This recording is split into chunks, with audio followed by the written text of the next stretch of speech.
Hello everybody, welcome to astraeakeva. I'm Aio. In today's video, I will do a 15-minute construction study video.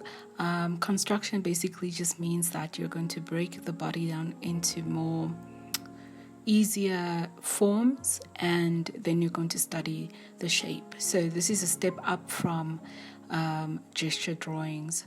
I will only do three poses, 5 minutes each, and then we will try to construct them. So feel free to join me, and I will have a tutorial up in the coming weeks about how to construct the human body on my Patreon. So thank you so much everybody for joining me. Take out your pencils, your pens, your tablets, and happy studying. I wish all the best for everybody that joins me in these studies. So that is all I want to say. If you like this content, please feel free to subscribe, like, share, and comment. I would like to reach 1,000 subscribers. It's a bit of a reach, but I just thought I should say it.